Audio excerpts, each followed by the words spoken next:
अस्सलाम वालेकुम क्लास।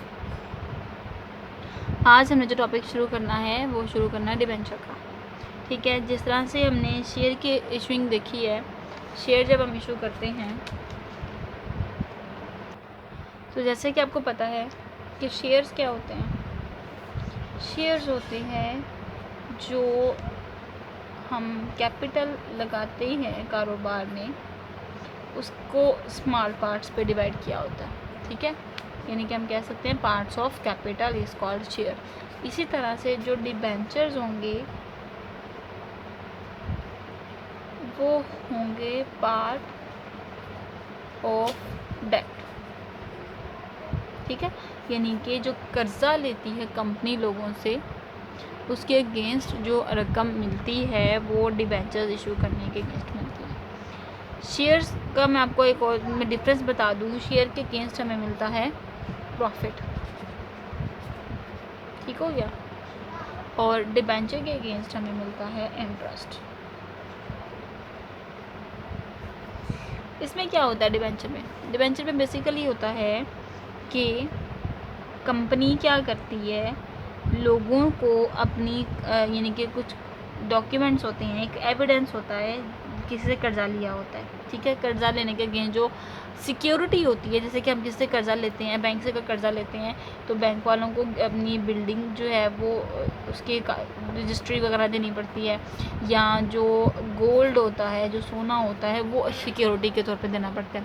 लेकिन जब कंपनी कर्जा लेती है तो वो डिबेंचर्स दे देती है।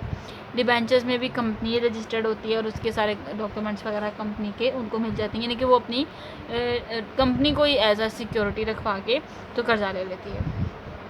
ठीक हो गया।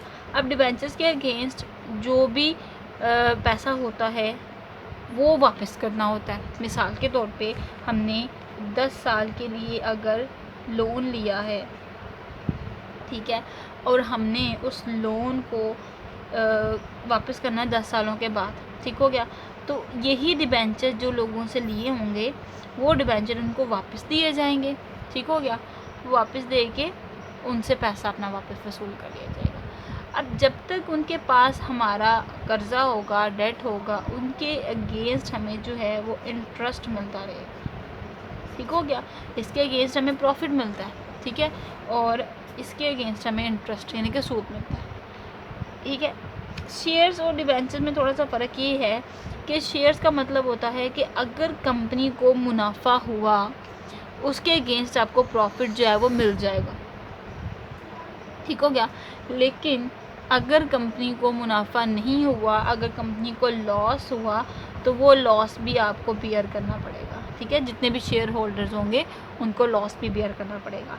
लेकिन डिबेंचर्स में ऐसा नहीं है। डिबेंचर्स में क्या होगा, कंपनी को प्रॉफिट हो या कंपनी को लॉस हो, उन्होंने इंटरेस्ट देना ही देना है।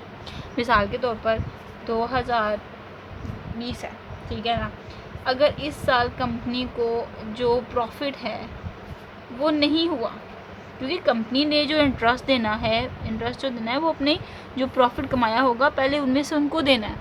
ठीक है, अगर तो ना दिया होगा, चलिए ना अगर प्रॉफिट हुआ होगा तो उनका इंटरेस्ट इस साल का जमा हो जाएगा, और फिर जब 2021 आएगा तो 21 का भी प्रॉफिट इंटरेस्ट इनको दिया जाएगा और 20 का भी इंटरेस्ट इनको दिया जाएगा, यानी कि वो कॉमोलेट होता जाएगा, काउंट होता जाएगा, अगले साल में डाल दिया जाएगा।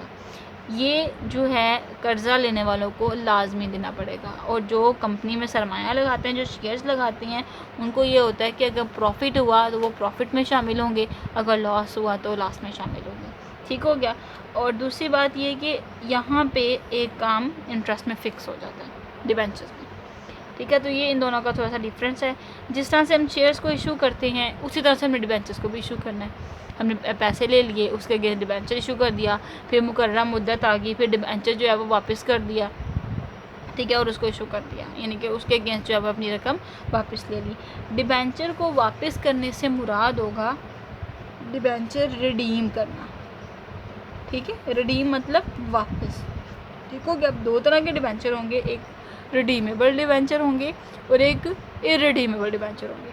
तो जो रिडीमेबल डिबेंचर्स होंगे उनको हम वापस कर देंगे उनके अगेंस्ट जब मुकर्ररा मुद्दत आ जाएगी तब अपने डिबेंचर्स कंपनी वापस ले लेगी और जो पैसा होगा वो लोगों को वापस कर देगी। ठीक हो गया। और इसी तरह से हमारे क्वेश्चंस हैं। अब हम शुरू करते हैं क्वेश्चन अपना 1। ठीक है, अब क्वेश्चन देखें। इसमें सबसे पहले क्या बताया गया है, ए लिमिटेड कंपनी, यानी कंपनी का नेम है ए लिमिटेड कंपनी, इशू 1000 12% डिबेंचर। अब यहाँ पे जो ये 12% है ये डिबेंचर का नेम है। ठीक हो गया। इसका ये नहीं मतलब कि हमने डिबेंचर का 12% लेना है, ये डिबेंचर का नेम है 12% डिबेंचर। कभी 10% डिबेंचर नेम आ जाता है, कभी 12% डिबेंचर आ जाता है। इसका मतलब ये होता है कि जितने का डिबेंचर इशू कर रहे हैं उतने इनको इंटरेस्ट मिलेगा। ठीक हो गया, यानी कि इस डिबेंचर के ऊपर इनको 12% इंटरेस्ट मिलेगा, इसलिए इसका नाम है 12% डिबेंचर ऑफ ₹100 ईच, यानी एक की कीमत है 100। Which entries will be made if debenture are issue at par value, debenture are issue at 5% premium and debenture are issue 10% premium. ठीक हो गया। पार वैल्यू पे एक दफ़ा इशू करना है, एक दफ़ा जो है वो 5% पे इशू करना है और एक 10% पे इशू करना है। तब इसको करके देखते हैं। यहाँ पे एक और बात बता दूँ, 100 रुपये का यहाँ पे इन्होंने जो है वो एक डिबेंचर की कीमत रखी है। 1000 डिबेंचर इशू किए हैं तो 1000 को करेंगे 100 से मल्टीप्लाई। ठीक है, तो अब सबसे पहले हम जनरल बनाते हैं इसका। तो क्लास जनरल हमने इसका बना लिया। हम सबसे पहले अब इशू करते हैं 1000 डिबेंचर है। ठीक है, 100 जो है वो एक डिबेंचर की कीमत है। अब हम इसको देखते हैं, कैलकुलेट करते हैं। 1 लाख हमारे पास बन जाता है, 1000 डिबेंचर हैं और 100 हमने इशू किए हैं। ठीक हो गया। हमारे बैंक में आगे कितने पैसे, 1000 ज़रब 100, 1 लाख। ठीक हो गया।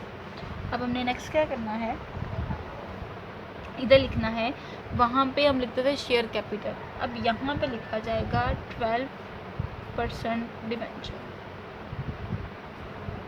ठीक हो गया।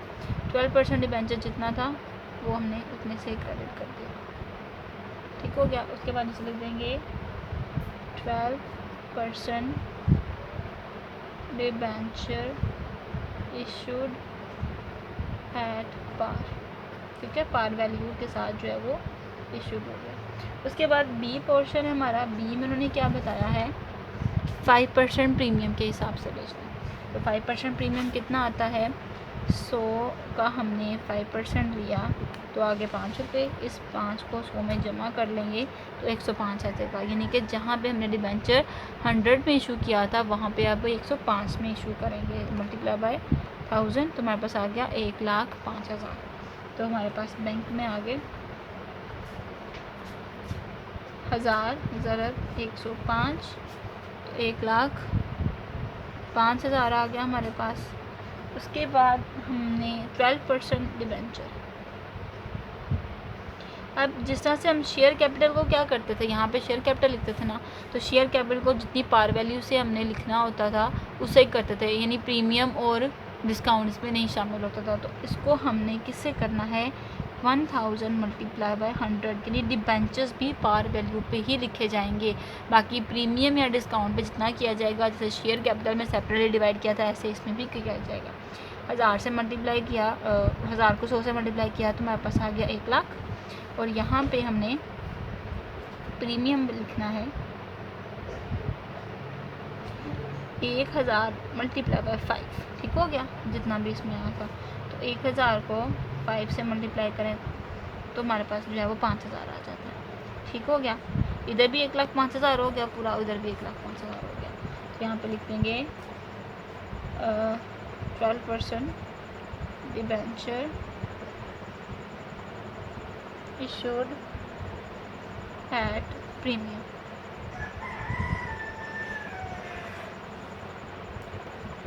उसके बाद सी है, सी में उन्होंने क्या कहा है कि 10% डिस्काउंट के हिसाब से हमने इशू करना है। अब 10% डिस्काउंट मतलब 100 का हमने 10% लिया, ठीक है, तो हमारे पास आ गया 10। अब इस 10 को माइनस किया जाएगा 100 में से। ठीक है, माइनस क्यों किया जाएगा, क्योंकि हमारे पास डिस्काउंट में हो रहा है। अब डिस्काउंट में यानी कि 90 के हिसाब से इशू होगा, तो बैंक को लिखेंगे यहाँ पे 1000 मल्टीप्लाई बाई 90। ठीक हो गया,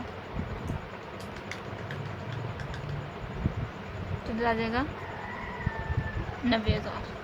ठीक हो गया। अब जिस तरह से प्रीमियम हम लिखते थे क्रेडिट साइड पे, डिस्काउंट आ जाएगा डेबिट साइड पे। डिस्काउंट ऑन इशू डिबेंचर,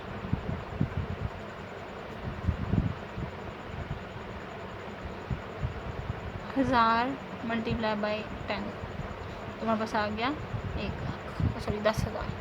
ठीक हो गया। अब नेक्स्ट हमने क्या करना है,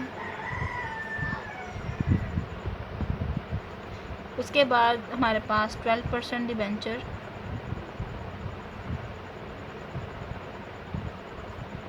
हज़ार मल्टीप्लाइड बाय 100 से, पार वैल्यू से हो जाएगा 1,00,000। ठीक है, यहाँ भी 1,00,000 हो गया, यहाँ भी 1,00,000 हो गया। इधर लिख देंगे 1000 debenture, sorry 12% debenture issued at discount.